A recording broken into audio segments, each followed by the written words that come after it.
GCast Radio 93.5, Carla with you, and I have two special guests on the line, Elijah Woods and Jamie Fine. How are you? Hey, we are excellent. Thanks so much for having us. Thanks for joining me on the show. So I actually had a chance to meet you on the Juno's red carpet, and I remember going through the list with other media of who was going to show up. I mentioned you both, and people were like, no, they're busy, they're on tour, they're not coming. And then something in my gut was like, I think they're going to come, and then you showed up. How was the Juno's experience for you? It was your first time there? It was, yeah. It was our first Juno's. We were on the road right now, and it was quite literally backtracking a few hours to come back to the Juno's. But we kind of sat down with our team and decided that it was really important that we went, especially with the nominations. But even with or without them, we just really wanted to go and experience it for the first time. Mm-hmm. And we had to leave a little bit early, but we're really, really glad that we made the trip up. It's one of Canada's biggest nights in music, so to be there and even be nominated, you were nominated for Fan Choice and Breakthrough Group of the Year. So how did that feel on its own? It's pretty wild. I think as Canadians, you kind of grow up looking at the Junos as this sort of like untouchable Canadian Grammys, if you will, and being there is cool enough, but to be nominated, it was kind of surreal for us. It was one of those things that kind of slowed down time, and it's tough to do that. Like we have a lot of stuff going on, and it's been a really hectic year. But it was like the first time when we got the nominations that I think Jamie and I sat back and be like, "Holy, like this is really, really cool," and like it's translating, like it's. All this is sort of paying off. I was definitely rooting for you. Now, I saw Classified. He wanted to speak with you, and then you actually got the chance to. Any insight on what you both talked about? A possible collab, maybe? Getting the lowdown here. So we actually have the same PR person, and he had made a couple jokes. Our PR person, Charlotte, had made a couple jokes that Classified was talking about us and from the launch. So we've been super excited to meet him. We've listened to him obviously growing up. So it was just more of like a casual conversation. We were talking about, East Coast shows and stuff like that a little bit. But he's such a phenomenal guy, and it was kind of surreal because, as I say, like we grew up listening to him on the radio. Obviously he's such a Canadian talent that it was really cool to finally have an actual face-to-face conversation. Speaking of Canadian talent, you're on tour right now with Marianas Trench. How does it feel being on tour with a group that has had such longevity in their career? It's amazing. The guys are so, like, more than anything, they're good people. I think as Canadian artists, like, we always expect that everybody's so, like, nice and friendly. But these guys are genuinely, like, open-armed, like, anything you guys need. They've just been awesome, and they put on a wicked show, so we're super, like, flattered that they asked us to come with them. But it's been a really, really great fit so far, and they seem to be enjoying it, and we've definitely been enjoying it. Well, from what I've seen on social media, at least, your shows look crazy as well. So what can people expect from going to a show of yours? I think we kind of want to take them on a roller coaster of emotions as we would, listening to one of our albums or just our music in general.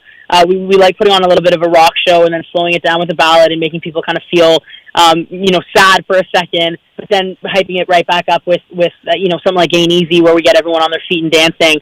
And so far, all the crowds have been really, really receptive to the show that we're trying to put on, and it's been as blunt as I can be. It's probably been one of the best feelings we've ever had. I can't even imagine. I mean, definitely an emotional roller coaster just listening to your EP as well. So do you have any crazy tour stories? I know I saw on your Instagram that you were pulled over by the cops after your show in Sudbury. Don't talk about that, Carla. It was Jamie's first ticket. Jamie's never gotten a ticket. I've never gotten I've gotten like 1.5 billion parking tickets, but I've never gotten a speeding ticket before, and we were on our way back from Sudbury because we needed to get home, and I was going 120 on a 90, but the officer was like the nicest human in the world, and he was like, well, this would be 4 demerit points and $250 ticket, but he only gave me a $40 ticket, no demerit points. God bless his soul. Good. You should have been like, dude, we were on the launch. Dude, we were on the launch. Who do you think we are? Exactly. We are. Well, I'm just glad you're allowed to say what exactly happened, because I did not know what to expect from that. Yeah, no, it was way less cool than it seemed on Instagram. It was a generic speeding ticket. But. Right. It happens to all of us. So your new EP, it's called 847. It just dropped. I love the 847 outro on the project. It's a very specific time. So what happens at 847? 847, we kind of wanted to give this precursor to what Jamie and I call the most important song we've ever written.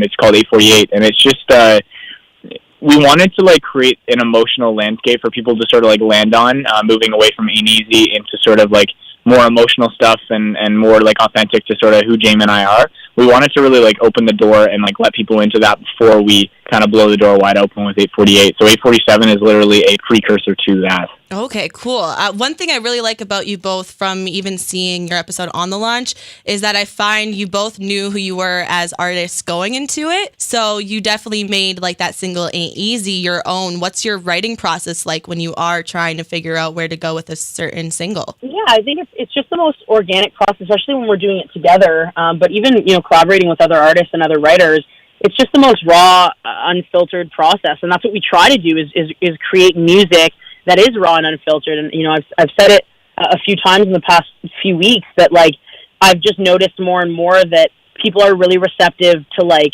organic material where you're not filtering anything. Because, we're all crazy. Like, we're, like, hands down, we're all crazy. There's no human in the world, or maybe there's, I haven't met one yet, that deals with things in, like, the healthiest of ways or the most sane of ways. We all kind of ride that emotional roller coaster when we go through something emotional, whether it's good or bad. Right. And I think that that's what we're trying to do in our music.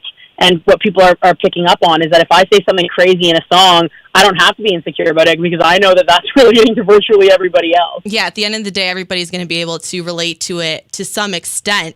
Because you are such a good fit, it seems. Do you think that you could have done this without each other? As honest as we can be, it's like it's a blatant no. Just because we generally like genuinely had no interest in doing the artist route previous to all this. And Jamie and I are like, part of the reason we chose the Elijah Woods X Jamie Fine branding, like with our actual names, is because we are separate people 100%, but like the artistic project we're creating together that's what we're passionate about and that's what we're excited about. And like the music we're creating now is it just excites us both, and I think it's the best possible voice for us both right now. Who knows, in the future sort of anything goes, but for now I don't think there's any interest from either one of us. And as cliche as it sounds, like I wouldn't want to be doing it with anybody else. That's sweet. Is there more to come, like an album? Yeah, we're hoping that the next project. Well, we know that the next project, whenever that is going to be 848. And we're really excited to get back to writing. We have tons of music, but I think if we've learned anything in the past year, it's that we're constantly evolving, and whether that's physically the music itself or just us as people. And so we're excited to kind of, we have a couple more weeks of this tour, and I think we're going to head to LA or somewhere that just really inspires us to sit down and really write and focus on the next project. Okay, well, looking forward to that. Now let's get to some fan questions. Number one, who would you like to collaborate with? I think we'd both like to collaborate with like Adele because she's never been collaborated with. Ooh. That would be pretty great. We've got another one in. What is your biggest pet peeve? Oh, good one. I have about 1 billion. I can't choose. People who don't like Harry Potter. People who chew with their mouth open while watching Harry Potter. Buddy, I'm not going to tell you right now that I don't like Harry Potter then. Hey, man, this interview. That's it. I don't know if I don't like it. I just haven't seen it yet. Can you just do that tonight, please? Just for me. Yes. Just go home, watch a couple of them, and then let me know. Okay, for you, I will do it. No problem. I want to thank you both again, Elijah Woods and Jamie Fine, for speaking with me. Thank you so much, and we're glad we got to meet you as Junos, and we'll keep in touch and see you soon, okay? All right, awesome. Have fun at the show. Cheers.